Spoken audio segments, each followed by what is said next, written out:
Hello and welcome to Mythmakers. Mythmakers is the podcast for fantasy fans and fantasy creatives brought to you by the Oxford Centre for Fantasy. My name is Julia Golding. I'm an author, but I also run the Oxford Centre for Fantasy. And as I have been on many occasions this year, I am joined by my good friend Jacob Rennaker from across the pond. And Jacob, who is an expert on all things to do with the world of fantasy games in his professional capacity.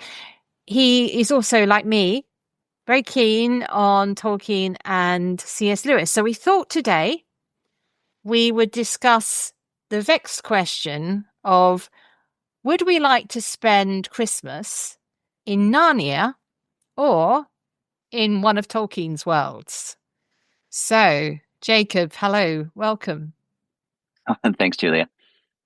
So let's start off, shall we, with the one that's most obviously a Christmas setting, The Lion, the Witch and the Wardrobe. We talked about that a few episodes ago, celebrating the 75th anniversary. But let's just lean in now to its seasonal relevance, because, of course, there are now Christmas shows based on The Lion and the Witch and the Wardrobe and others.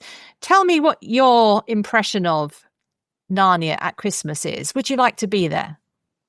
I think so. At least in the time of Lion, the Witch, and the Wardrobe, when that's happening chronologically. Maybe not like a little before that, because it wouldn't ever be Christmas.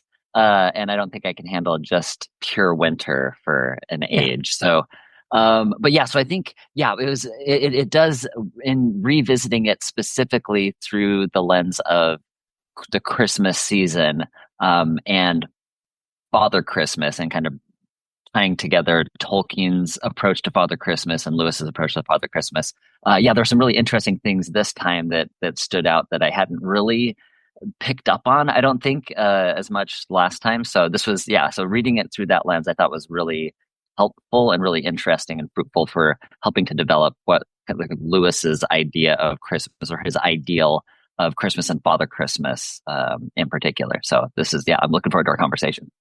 So I think what we're dealing with in both writers, to sort of draw them together, is the idea of the winter festival, which is obviously a festival that predates Christianity for a start. But the idea of when in the northern hemispheres, it moves from the shortest day of the year, and that's the turning point of the year, and the days start getting longer. And it seems to me that in Narnia, what he's doing is he's got kind of two versions of the winter festival, because the White Witch is very close to me to the folkloric tradition, the more Hans Christian Andersen Snow Queen version of this.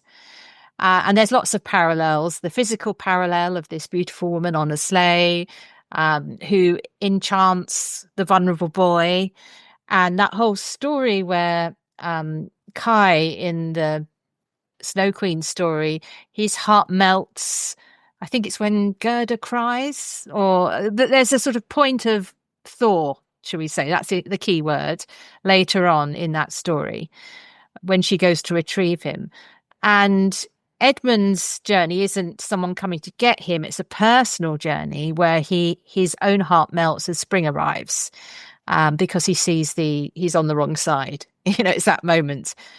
So there's a lot of folkloric resonances between that version of winter. Who knows? Maybe the Snow Queen did have, not the Snow Queen, that's Freudian slip. Maybe the White Witch did hold fantastic winter festivals in her palace. We don't know, but we suspect not. Right. Right. Yeah, certainly cold. At the very least, it's cold. And if she was displeased with anyone, we know exactly how that would have turned out. So I think, and looking at those, that's really interesting. The kind of two winter festivals, kind of the older, kind of Yule festival and the Christmas. When I was rereading the chapters that dealt with the White Witch, first encountering Edmund, and with the Father Christmas chapter in Lion, Witch, and the Wardrobe, one of the things that I was struck with was the parallels that are clearly set up, right? So you first introduction to these is the bells, right? So you have the sound of bells with both. And this is what actually scares the children with the beavers is because they hear the bells and they're assuming that it's the witch.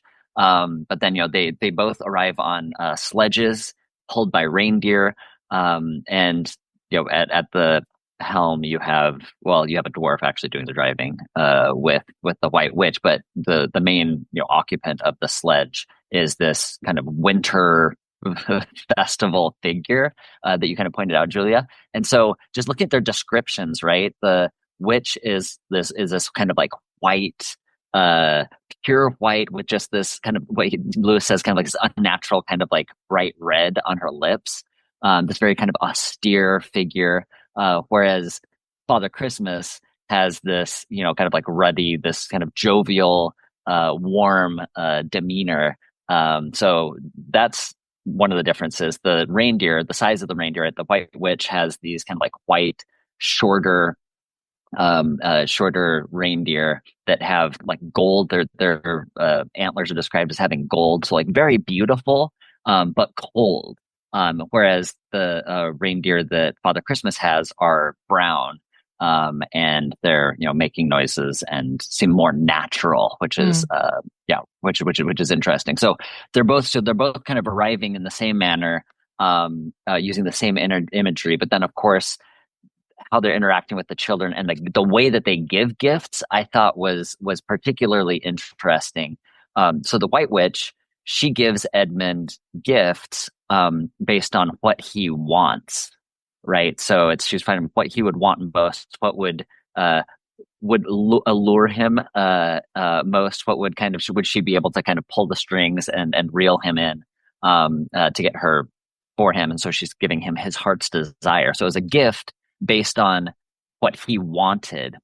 Whereas Father Christmas comes, he doesn't even ask what they want. He sees what they need, and he gives that to them instead. And some of them are happy with it, with what they receive. Some of them are confused, maybe even a little concerned, like Lucy, when she's told that she isn't going to be in battle, and all she has is this vial. And a dagger, whereas Peter gets this large sword and this gorgeous shield.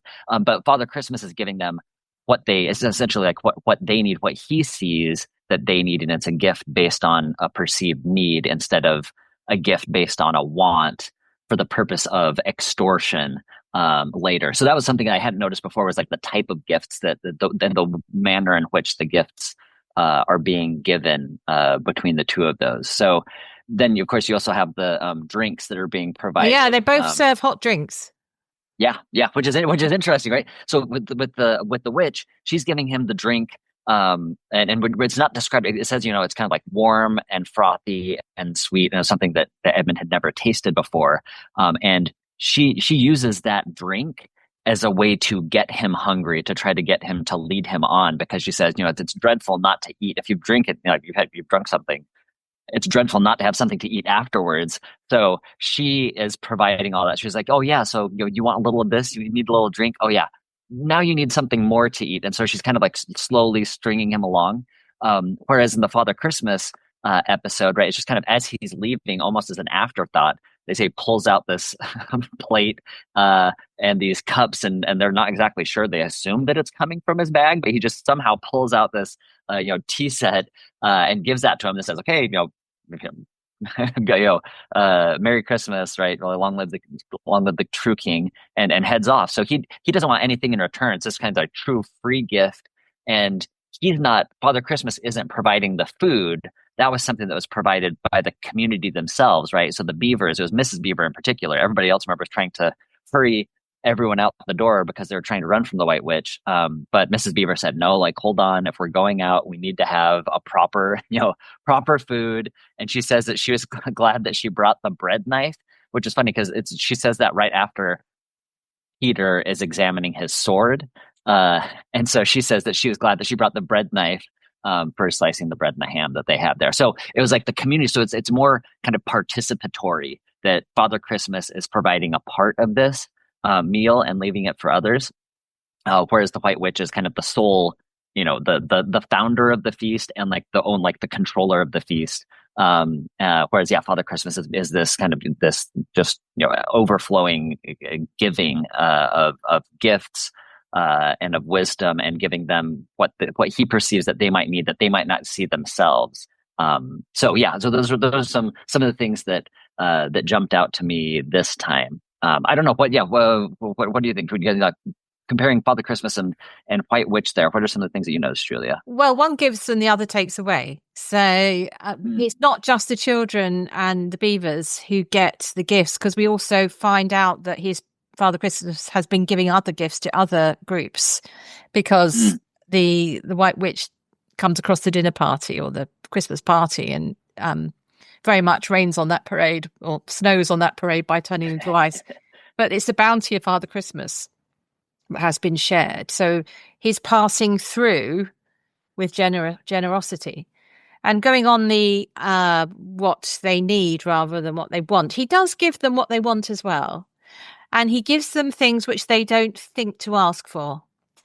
So Mr. Beaver gets his, I think it's his dam fixed or something like that. Mrs. Beaver gets her sewing machine. Her new sewing machine, yeah. I mean, it's what, if you'd asked them what they put on their Christmas list as beavers, that would be like right up the top. But they haven't asked for it; they're given it. Whereas if you notice with Edwin, he asks for more, and he's told, "Oh no, you can't have more unless you do this for me," which is that extortion element. He has been given the magically intoxicating. I mean, probably. Who knows what was in that Turkish delight? It could just be greed, but it could also be some kind of foul magic that upon it. There's a feeling that it's all not good, like a drug, that he's taking in, and she won't give any more. There's no little extra. There's no sparkle. There's no. It's, I've given you enough just so that you want more. It's the drug pusher side of the White Witch. So I think obviously the two gift givers are very clear, but the other associations with them, just spinning off from the pictures of around them and their sleigh. Of course, the Queen is associated with wolves and the wild, and that goes back to this folklore idea of who is the big enemy in the world. Well, it's the big bad wolf. So she's got more grim, and that is her association. Father Christmas isn't associated with any of that, and he's passing through. He's going on to other lands. It's that he's a figure who passed through, just spreading cheer. Of course, the big issue that has been written, much ink has been spilt on the question of, does he fit? In a world of talking animals, should we be bringing in this Christian story figure of Father Christmas, who probably himself is already a sort of mashup of some saints and some traditions around Christmas? So I don't know. What do you think about the does he fit question? Yeah, it's always, it does seem jarring as a bit, but again, as I was reading it alongside Father Christmas and kind of in conversation with Tolkien this time, I see him fitting in a little bit better, in the sense that so Lewis says that when the children see Father Christmas, that you see characters that are from Narnia differently, that they're like there's like this vivacity to them. There's they seem more real in Narnia. So he suggests that Father Christmas is actually a native of Narnia, and that the pictures that we see of Father Christmas are imperfect sketches trying to capture Father Christmas, but when you're in Narnia you can actually see him as he truly is,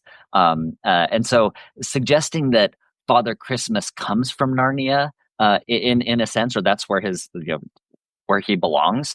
I see that as kind of being similar to Tolkien's early attempt to create this kind of mythology, this kind of foundational myth for England that in a sense kind of explains all of the different fairy tales and legends that exist.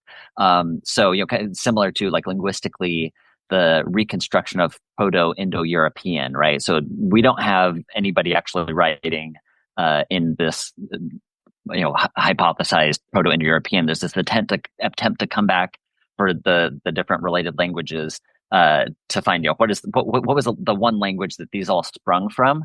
And Tolkien is trying to do that with his, especially in the earlier myths that he's creating. Um, like you have, with Beren and Luthien, when Luthien's in a tower, you have these kind of, you see this attempt to have the Rapunzel myth kind of having, this is where the Rapunzel myth comes from, is here. So Tolkien's gathering all these different myths and trying to get like a unifying idea behind them, a unifying myth that then could in some ways explain the proliferation of fairy tales, legends, and such. And so when Lewis says that Father Christmas is actually coming here, is coming from Narnia and then goes out into the world, I saw kind of echoes of that in some ways, a way that Lewis is trying to incorporate, right, like a Greek mythology and some elements of Norse mythology. And so whereas Tolkien is doing that within fairly, for him, kind of more strict, I think, regimented parameters, Lewis is doing that more. Lewis would say, I think, that he's doing it more generously, that he's trying to incorporate more myths, whereas Tolkien is more systematic and particular about how he's trying to weave different myths together, at least in his earlier mission, kind of what he sees as his task there. So for me, him weaving in Father Christmas, it isn't as jarring by virtue of the fact that, again, like he's pulling in all these different mythologies, but he's also bringing in the secondary, the primary world into the secondary world. So there's a mingling of the primary and secondary world that isn't part of Tolkien's legendarium, the Middle Earth project, which is different from the Father Christmas project, where there is this free mingling between the primary and secondary worlds, which we can talk about later. But I think in this sense, it seems I also almost get echoes of hints of Tolkien rubbing off on Lewis here with the Father Christmas character, in the sense that Father Christmas appears as kind of a sort of eucatastrophe. It's a eucatastrophic moment for the children, right? They're on the run, and the one thing you wouldn't expect is Father Christmas at this point. But yet here he comes and he gives them exactly the gifts that they need, that are going to help them, and then is off. Similar to the eagles at Mount Doom, right? So one of the problems that some people have with the Return of the King is the appearance of the eagles, right? This seems to come out of nowhere, but Tolkien, in his mind, is saying this is a eucatastrophic moment. It's something that comes that you can't expect to happen, that will happen once and then changes. It's this happy turn of events, and that seems to be kind of what's happening here. Although it's in the middle of the story and not just at the very end. You have a kind of a second eucatastrophic moment with Aslan returning from the dead, as well. So I think if you're again putting these two kind of in conversation with each other, with Lewis and Tolkien, I think I see more ways that Father Christmas does kind of fit in what Lewis is trying to do, than I did before. So it didn't bother me as much this time, because in part I think I was expecting it, and I wanted to see, was kind of trying to drill down in what Lewis was trying to do with Father Christmas. So what do you think, Julia? I think I might have set you up there, because my response here is, come on, adults, get over ourselves. Because when I read it as a child, it was a wonderful, exciting moment in the same way I anticipated Father Christmas coming. How is a child, if you're not doing a Christian world with like nativity scenes, how is a child going to know that Christmas has arrived? Well, you sent in Father Christmas. Right. That it's an obvious Yeah. answer. So you can think up complicated reasons. It like sort of in Planet Narnia, there's a well thought through sort of examination of the roots of Father Christmas and all the rest of it. But actually, I think this is it's actually simpler. This is a story written for children, in the 1950s, and Christmas comes with Father Christmas, and he has a sleigh and he has reindeer. So, and then he goes. He doesn't interfere. If he hung around, then I think the issues would get problematic as to who he is and what he's doing. But he comes and he goes and he moves on. He's like a natural phenomenon, a weather system. He passes through and moves on. So I think it's fine. let's enjoy Yeah, it, yeah, let's right. enjoy it. He's Yeah, not, if it was an adult novel, then I would ask more searching questions. But as right. it's not, I think, great. This speaks to a child reader. So Yeah. I, Well, yeah, I and do that's agree with your idea that he is like a sudden turn to the good, which is the kind of yeah. eucatastrophe definition, definitely. But uh, From a pure reader's perspective, yeah, absolutely. If this is primarily for children, yes. Then the name of the chapter is "The Spell is Breaking." hmm, So this is so Father Christmas is the herald of Aslan in a sense, right? He says, right, he confirms that Aslan's on the move, and he is really kind of almost, if you're looking at the Christian analogies with Christmas, this is the kind of the John the Baptist figure that's kind of heralding the way. He's giving his gifts beforehand, not completely changing everything, but essentially saying that yes, the spell is breaking, and Christmas is Christmas is coming.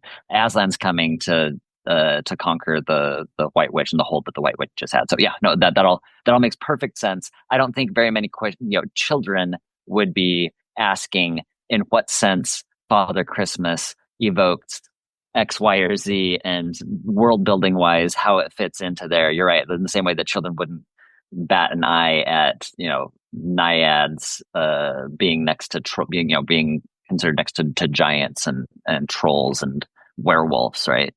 yeah, we are allowed to do these things in fantasy. Okay, let's move on. So let's park Christmas in Narnia because we've got to decide if we're going to spend our Christmas there or not. But we'll just leave it parked.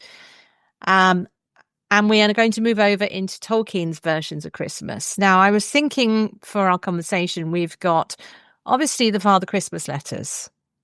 Mhm. Then we've got, which we'll talk about first, then we've got Middle Earth itself in ways in which it does and doesn't have Christmas. And then at the very end, I thought we would look at Sir Gawain in the Green Knight, because this is a work which is set at Christmas and which Tolkien translated. So we'll just dip into a little bit of his translation so we can celebrate that version of Christmas that he has interpreted or translated from the Gawain poet. Okay, so the Father Christmas letters. You have a small child. Are you writing long, Yeah. complicated letters in the guise of Father Christmas to them? Not yet, but I did start doing that with before my child was born, and I had just had nieces and nephews. I did invent taking Tolkien as a cue. I did create kind of a larger like mythology where I tried coordinating letters between sets of nieces and nephews, that like some Oh, information would be parceled to this family, other information would be to this family. There were pictures, little illustrations that kind of filled in the gaps in the hopes that they would be talking with each other about it. My naive hope was that they would be excited and would want to find out more about it, when really they were more interested in other things that Christmas than these that's silly letters I incredibly put far too much time into. that's incredibly sweet, and so your family can look forward to this in a year or two. Right. I think it's clearly the Father Christmas letters are clearly the whimsical side of Tolkien's world building, as you were pointing out to me. I see it as very much Tolkien, the father, the nursery Tolkien, the place where the Hobbit comes from. You get his drawing, of course, beautiful drawings in that sort of naive style he has, which is very hard to do. It's not that naive at all. His handwriting skills, the beautiful calligraphy on the letters, and the Very whole. shaky. Yeah. When he's writing Father Christmas's letter, it's like it's perfectly wobbly, and he says I'm it's because he's shivering with shivering, he's cold. shaking. Yeah, he's shaking, and but it's consistent throughout. And then the Yeah, multiple colors that he's using, when he uses green ink, he'll start the sentences with red. Kind of like a like it looks like, it reads like a medieval manuscript when you look yeah. at the actual pictures of these, which is really fun, and I'm sure he had a blast doing those. So, in terms of where we're spending Christmas, we have a choice here. We could be in I suppose, the early 1930s Tolkien household in Northmore Road, among the family receiving these letters, or we could be in the imagined world of Father Christmas and the polar bear up Mhm. in the north. What did you think of the hilarious goings on at the North Pole?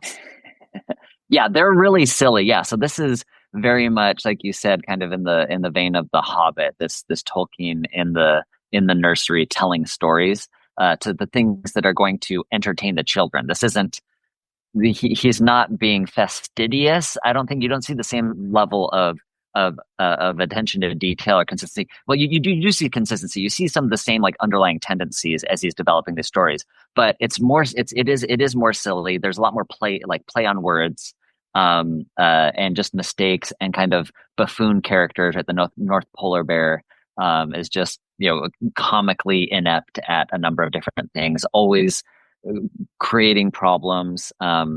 And so, yeah, so I think you see more of a sense of humor and kind of explicitly like drawing in kids and finding things that he thinks they would think are funny, to try to get them engaged with the story instead of just like laying out, okay, here's the mythology of Father Christmas. That doesn't seem to be kind of what he's primarily concerned about. That's kind of a secondary concern. He just wants to tell an entertaining story to his children, that's kind of been like little bits and pieces, little snatches of narrative, and feel like they're kind of part of the story. I think that's part of what you have here is like drawing them in when he says, that here's why you received what you did or why you didn't receive what you did, or you're part of a larger story where, like especially during the war years, for the Father Christmas letters for World War II, he's talking about all of the other children. The people are far, there's more people are away from their homes than are at home.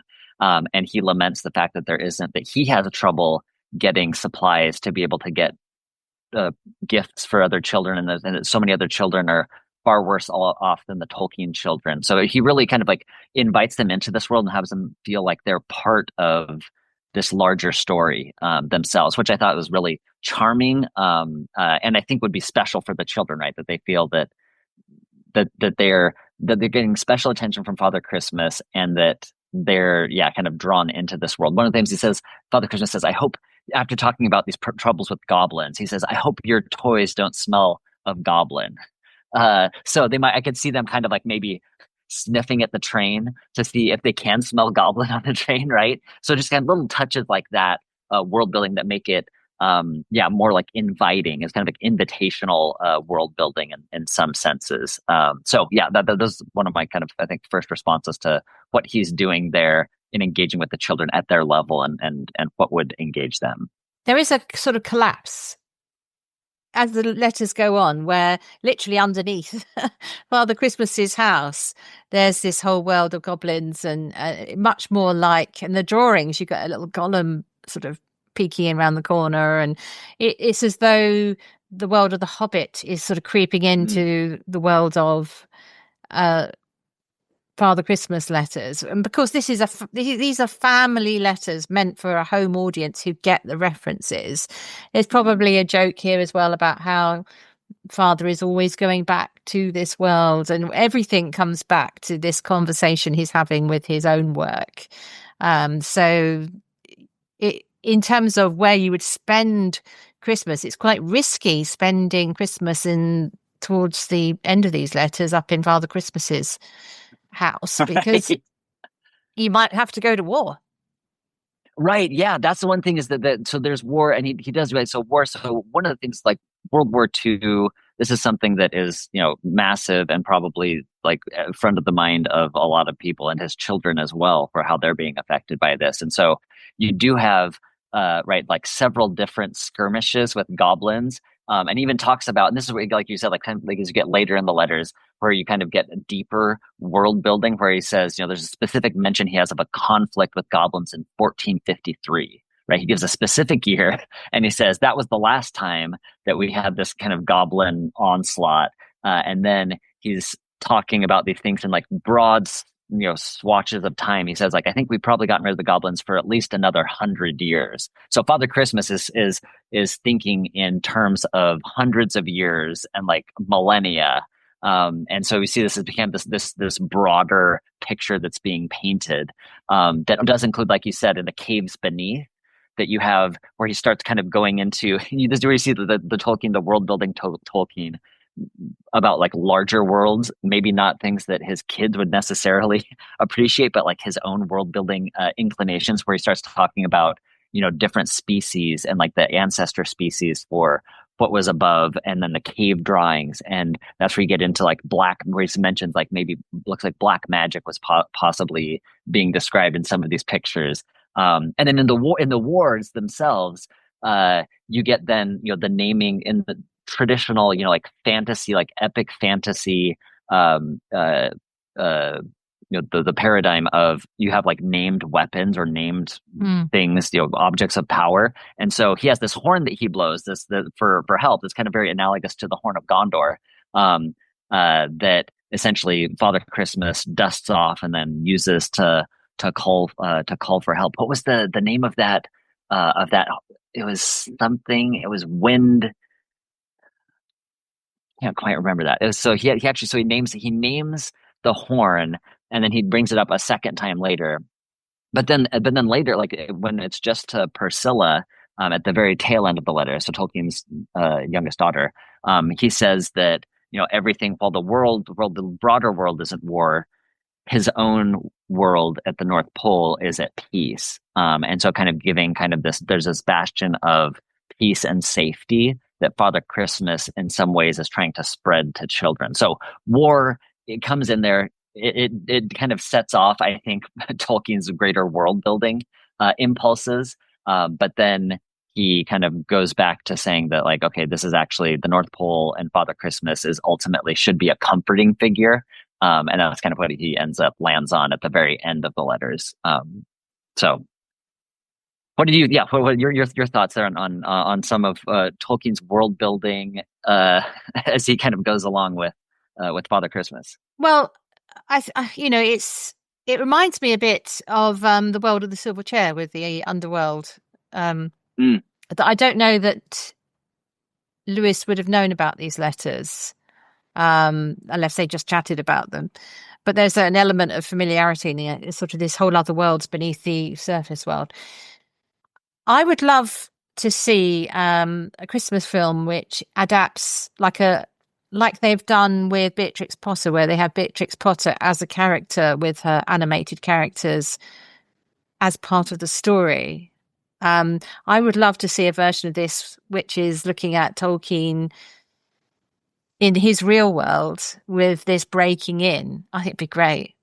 Wonderful. That would be fun. Yeah. So that's the bit I like. In this frame, I like his real existence of the 30s and 40s with this commentary going on in the Father Christmas letters. Okay, so let's move on to Middle-earth. I was having a think about Middle-earth and its calendars. It doesn't mention many festivals during the course of Lord of the Rings, but they are there in the calendar. So if you look at the Hobbit calendar, it has 2 days of Yule, which are outside the count of the years. So clearly there is, and Yule being the old name for that midwinter festival. Clearly, being hobbits, they would probably celebrate it, I'm sure, with eating and drinking and telling tales by the fire, perhaps playing in the snow. So that's the sort of feel of that. But it's not a world which makes, or not the way that Tolkien's imagined Middle-earth. We don't often land on a festival. There's an interesting bit in the appendix about how some of the events that happen in Lord of the Rings are so important. They themselves become festivals, which is rather nice. So if you want to dig deep, it's in the calendar bit if you want to have a look at that. But there is, I think, a coding of how important it is underneath, because Tolkien uses key dates to move his story on. And the one for Christmas is that if you look at the sort of list of what happens when the Fellowship leave Rivendell at dusk on the 25th of December. So he's sort of marking it as an important date. So I think we'll be left to spin ideas about what this winter festival would have been like. So what is your feeling about a Middle-earth Yuletide? What would it be like? And which of the cultures would you want to be with?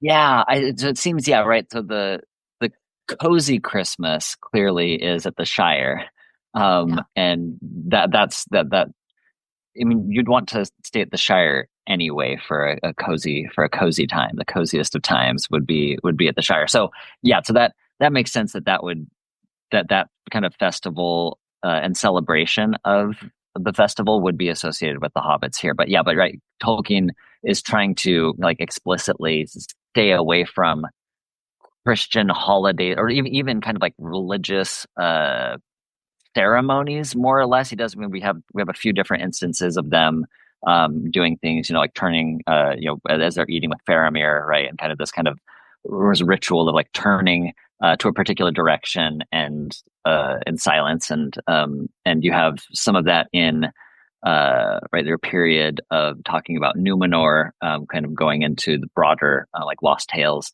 Um, where they actually have temples being created and some worship, but Tolkien really wanted to kind of stay away from this intrusion of our modern understandings of religion and religiosity into Middle Earth, as he was telling it, right? But yeah, so I think so you kind of get hints of it, and like yeah, it's brilliant the calendar, what you're mentioning with Rivendell, like leaving the Fellowship, leaving on the 25th of December is heralding certainly symbolically. That's this moment of hope, right? That's when it goes from the darkest day of the year, as you mentioned earlier, Julia, these kind of winter festivals, celebrating the turn from darkness, from ever darkening days into the further brightening of days and daylight getting longer and longer in the northern hemisphere, at least. So yeah, so I think that that's Yeah. the best that we really have. And so who knows, what would a dwarf equivalent of Yule You see, I think the look dwarves like? would do a really good eating Yeah, and drinking festival. right. And I Yes, think they yes. would celebrate it. Where I'm not sure is because of the timelines of elves, that for them, the passing seasons are but ripples in the river. And Rivendell seems to be always switched on to feasting and poetry without there being a particular event. Whether or not they would celebrate it, it might just Yeah. be be lost in the passage of years. So if you want to Right. actually have a Yule tide, I think you might be quite good to go to either the dwarves, the men, or the hobbits. I actually live Right. in a place which is a bit like the Shire, really is. So I think I would have to go away. I think probably I would find it a bit much, the drinking expected of one at a festival in some kind of dwarven kingdom like the Lonely Mountain. I wouldn't mind. I don't know about Gondor. It might be a bit too far south to really sort of feel the bite of winter. But I think the place I would go, because it's most like the medieval Christmas, is I would go to Rohan. I would Hmm. invite myself to the Yuletide because I think it would be a bit like Sir Gawain in the Green Knight. So I'm just going to read you a little bit of Tolkien's translation of this wonderful poem. So this is right at the beginning of Sir Gawain in the Green Knight. This king, that's Arthur, this king lay at Camelot at Christmas tide, with many a lovely lord, lieges most noble. Indeed, of the Round Table, all those tried brethren, amid merriment unmatched and mirth without care. There tourneyed many a time the trusty knights, and jousted full joyously these gentle lords. Then to the court they came, at carols to play. For there the feast was unfailing full 15 days, with all meats and all mirth that men could devise. That sounds a bit like what they might get up to in Medusel, don't you think? Right. That's great. No, that's beautiful. Yeah, and the 15 days, right? So this isn't just a single day Yeah, I'm not sure where the 15 days ceremony. comes from. It must have been some medieval expanded version of the 12 days of Christmas. Maybe they started counting earlier. It's always a debate about what point you start, whether or not 12th night, for example, is the 5th or the 6th of January. Um, if you Google that, you'll find that opinions differ. So there is clearly a sort of slightly baggy version of Christmas tide. So, okay, we are now going to have to make our decision. We've gone through our choices. We're going to have Christmas in Narnia, but after the White Witch. is done because there is no Christmas otherwise. Christmas in Narnia, or we can have Christmas in 1930s Oxford with the Tolkien household and receiving Father Christmas letters, or we can spend it with Father Christmas up at the North Pole in that fantasy version, or we can go to one of these Middle-earth kingdoms and celebrate it, or outside chance, you can go and join Arthur and his court and Sir Gawain in the Green Knight. Jacob, which door are you choosing? Yeah, I think this is yeah. So food, like you said, I think like the hobbits. If it's in terms of food, uh, yeah, Lewis also in Narnia also has some pretty lovely descriptions of food as well, right? So I Mm. think they both do food pretty well, but there's more of a focus emphasis on it, or an entire species, the hobbits, that kind of build their life around eating and food, and there's a lot more of it kind of built in. So I think that one, I think the edge for Christmas feasting would go to Middle Earth, as opposed to Father Christmas letters necessarily, and probably the Tolkien household in the 30s. If you're looking at like singing, which is kind of mentioned, you don't have Middle Earth wins for just by sheer virtue of the number of songs that you have mentioned there, right? So there's clearly this tradition of singing, and it's more prevalent there. The tone, I think tone is a different is an interesting question. The tone of the winter holiday in these different works. So this is, and I'd be interested to hear your thoughts on this, Julia. So Christmas in Middle Earth, I assume that it would be, at least from the elves' perspective and those who had dealings with the elves, Christmas, I assumed would kind of be framed, and at least as it's being expressed to us, like as it's written about in Lord of the Rings, being framed by the long defeat, right? So Christmas is bittersweet. It would be this kind of reminding of hope, but the reality is things are just going to keep getting darker and We're in darker our and darker winter. and darker. We're in our winter. Right, Yeah. right, exactly. So I think so. There's this. So the sense that I get is kind of in Middle Earth, then, that Christmas, that it would be more of a bittersweet Christmas from taking that long term. Now, for hobbits who wouldn't have had frequent dealing with elves, in the times of just before the Fellowship of the Ring, then they're insulated and they're just happy just being hobbits and not a care in the world beyond their own community and the annoyances of their neighbors. But for the larger Middle Earth project, especially as it comes across in the Lord of the Rings, but yeah, I think it would be kind of it would definitely be bittersweet. And so I think for if you're the type of person that is you feel worn down and you're on empty and you need to feel like there's a way that they can face insurmountable odds to get through, just to get through and come out on the other side. That fighting for a good cause, no matter how much damage it's causing you, is worthwhile. Then that's really, I think, the story that, like, the Christmas in Middle Earth would be this sense of like survival and hope in the face of insurmountable odds, and that there's still value in fighting even the least person kind of fighting against there. So sheer grit and determination win out in the force of good. So I think if that's what you need at Christmas time, and sometimes you need that. I'm going to have to put you on the spot. You've got to choose just one. You Okay, give me I would reasons say, for okay, all of I'm giving them. you all sorts of reasons. I'll say, yeah. So I'm gonna say for like Narnia, at least right. So today, for the state of the world and household, an infusion of like hope. I think I think where kindness or mercy wins and is easier to feel joyful within. I think for the brightness of joy, I would have to go with Narnia today. I Okay, will do it. fair enough. Where hope abounds. I will say that.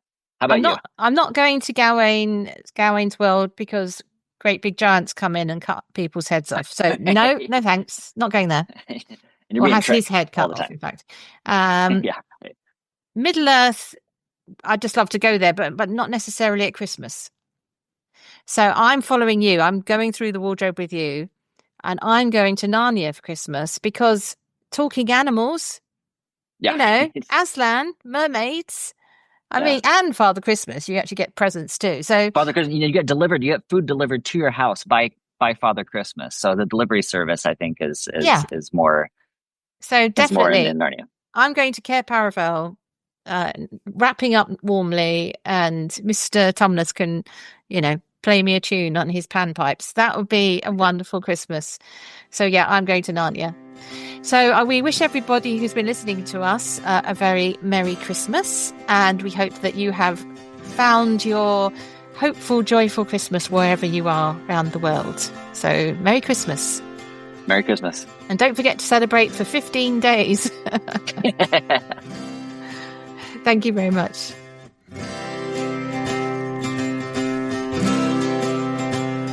Thanks for listening to Mythmakers Podcast, brought to you by the Oxford Centre for Fantasy. Visit oxfordcenterforfantasy.org to join in the fun. Find out about our online courses, in-person stays in Oxford, plus visit our shop for great gifts. Tell a friend and subscribe wherever you find your favourite podcasts worldwide.